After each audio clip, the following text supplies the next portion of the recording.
Nós ficamos muito atentos aos desdobramentos dessa crise e a gente vai começar a falar em Brasília com a repórter Thaisa Medeiros. Thaisa, boa noite.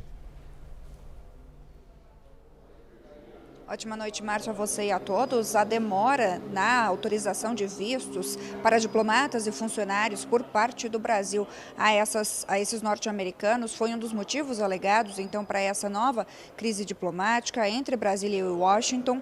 E, diante disso, foi feita essa revogação do visto da embaixadora do Brasil nos Estados Unidos, Maria Luísa Viotti, cerca de 10 dias depois que o visto de 2 funcionários do governo dos Estados Unidos foram negados aqui no Brasil. O motivo dessa negativa, segundo o Ministério de Relações Exteriores, seria porque eles estariam vindo aqui para conferir a lisura do processo eleitoral e, portanto, essa teria sido a razão da negativa. Hoje, o presidente Lula comentou no podcast Meteoro Brasil que a atitude tomada pelo governo dos Estados Unidos foi uma atitude impensada e irresponsável para um país que tem 203 anos de diplomacia e de relação, bilateral entre os dois. Segundo as fontes da Casa Branca, a decisão então foi tomada como um movimento de reciprocidade depois que o governo brasileiro não autorizou esse visto do novo embaixador dos Estados Unidos no Brasil, Daniel Pérez. O Departamento de Estado então condicionou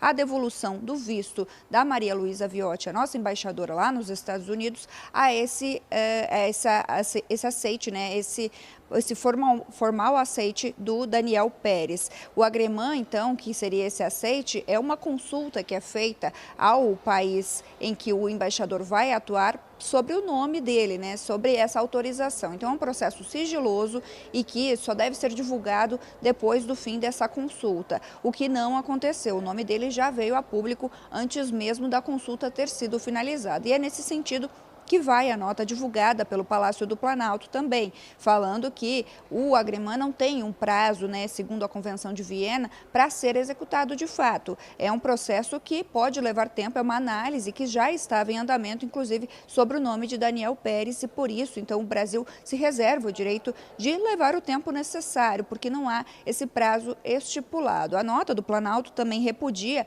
a decisão dos Estados Unidos de revogar o visto e diz que as informações, as justificativas apresentadas pelo país são falsas e que fica óbvio o interesse também em interferir na próxima eleição para a presidência da República no Brasil. Isso por conta daqueles 2 funcionários que viriam aqui para questionar, segundo o MRE, o processo eleitoral brasileiro. Também atribui as medidas tomadas a razões ideológicas incompatíveis com a parceria bilateral entre os 2 países, parceria centenária, que por conta dessas situações, está agora com essa crise diplomática aberta, desde também o tarifaço no ano passado, que se postergou para esse ano, e, é claro, a aplicação da Lei Magnitsky. Então, diversas ocasiões aí acabaram culminando em mais uma crise diplomática, agora também com a revogação do voto, do passaporte, perdão. Muito obrigado, Thaisa Medeiros, que falou com a gente direto de Brasília. É isso. Ontem nós tivemos aqui dentro do CNN Prime Time a resposta do governo brasileiro na nota bastante dura do Itamaraty. E hoje foi a vez do presidente Lula falar e o presidente classificou essa decisão do governo Trump como irresponsável. Foi em entrevista ao canal Meteoro Brasil. Nós tomamos atitude, ele, então, tomará a atitude de caçar o visto da nossa embaixadora. Se ela sair para cá, ela vai ter que tirar visto outra vez. Ele tomou essa atitude que eu acho uma atitude, irresponsável, impensada, para um país que tem 203 anos de diplomacia, de relação diplomática, é desnecessário. Eu vou conversar com o analista de política, Caio Junqueira. Caio, nessa sucessão de atritos entre Brasil e Estados Unidos, como é que a gente vê o futuro dessa crise diplomática? Qual o patamar desse conflito? Boa noite, Márcio. Boa noite a todos. Patamar alto, uma crise grave, séria e sem previsão de ser finalizada. Colocaria como um prazo final, talvez, as eleições. Acho que tanto o Palácio do Planalto quanto a Casa Branca ali aguardam o resultado eleitoral para decidir o que vem depois.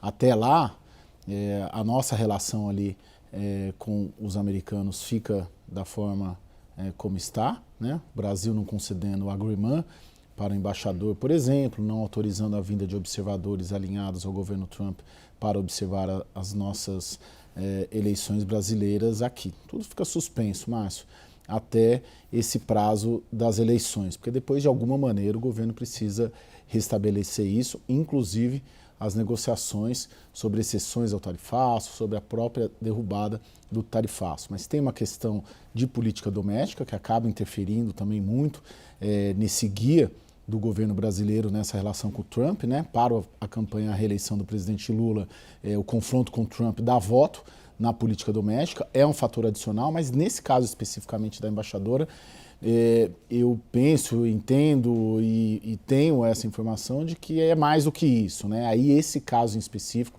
ele já foi visto como algo muito que cruzou a linha, né, do aceitável, mesmo em termos políticos, mesmo a gente sabendo que a Casa Branca torce para Flávio Bolsonaro nas eleições. Então entrou muito de diplomacia, da forma como o governo brasileiro enxerga que é necessário lidar com situações como essa.